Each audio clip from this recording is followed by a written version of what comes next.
Deutéronome, chapitre 14. Vous êtes les enfants de l'Éternel, votre Dieu. Vous ne vous ferez point d'incision et vous ne ferez point de place à chauve entre les yeux pour un mort. Car tu es un peuple saint pour l'Éternel, ton Dieu. Et l'Éternel, ton Dieu, t'a choisi, pour que tu fusses un peuple qui lui appartint entre tous les peuples qui sont sur la face de la terre. Tu ne mangeras aucune chose abominable. Voici les animaux que vous mangerez, le bœuf, la brebis et la chèvre, le cerf, la gazelle et le daim, le bouquetin, le chevreuil, la chèvre sauvage et la girafe. Vous mangerez de tout animal qui a la corne fendue, le pied fourchu et qui rumine. Mais vous ne mangerez pas de ceux qui ruminent seulement, ou qui ont la corne fendue et le pied fourchu seulement. Ainsi, vous ne mangerez pas le chameau, le lièvre et le daman, qui ruminent, mais qui n'ont pas la corne fendue. Vous les regarderez comme impurs. Vous ne mangerez pas le porc, qui a la corne fendue, mais qui ne rumine pas. Vous le regarderez comme impur. Vous ne mangerez pas de leur chair, et vous ne toucherez pas leur corps mort. Voici les animaux dont vous mangerez parmi tous ceux qui sont dans les eaux. Vous mangerez de tous ceux qui ont des nageoires et des écailles. Mais vous ne mangerez d'aucun de ceux qui n'ont pas de nageoires et des écailles, vous les regarderez comme impurs.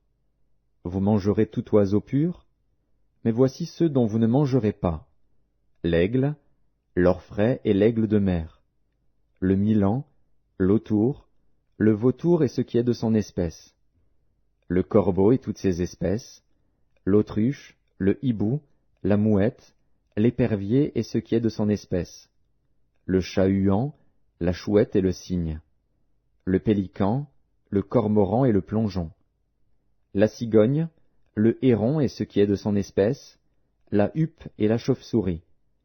Vous regarderez comme impur tout reptile qui vole, on n'en mangera point. Vous mangerez tout oiseau pur. Vous ne mangerez d'aucune bête morte, tu la donneras à l'étranger qui sera dans tes portes, afin qu'il la mange, ou tu la vendras à un étranger. Car tu es un peuple saint pour l'Éternel, ton Dieu. Tu ne feras point cuire un chevreau dans le lait de sa mère. Tu lèveras la dîme de tout ce que produira ta semence, de ce que rapportera ton champ chaque année. Et tu mangeras devant l'Éternel, ton Dieu, dans le lieu qu'il choisira pour y faire résider son nom, la dîme de ton blé, de ton moût et de ton huile, et les premiers-nés de ton gros et de ton menu bétail, afin que tu apprennes à craindre toujours l'Éternel, ton Dieu. Peut-être lorsque l'Éternel, ton Dieu, t'aura béni, le chemin sera-t-il trop long pour que tu puisses transporter ta dîme, à cause de ton éloignement du lieu qu'aura choisi l'Éternel, ton Dieu, pour y faire résider son nom. Alors tu échangeras ta dîme contre de l'argent, tu serreras cet argent dans ta main, et tu iras au lieu que l'Éternel, ton Dieu, aura choisi.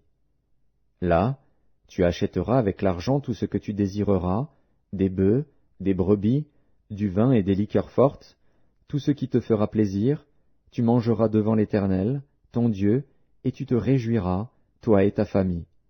Tu ne délaisseras point le Lévite qui sera dans tes portes, car il n'a ni part ni héritage avec toi.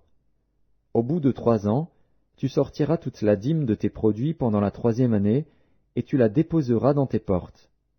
Alors viendront le Lévite, qui n'a ni part ni héritage avec toi, l'étranger, l'orphelin et la veuve, qui seront dans tes portes, et ils mangeront et se rassasieront, afin que l'Éternel, ton Dieu, te bénisse dans tous les travaux que tu entreprendras de tes mains.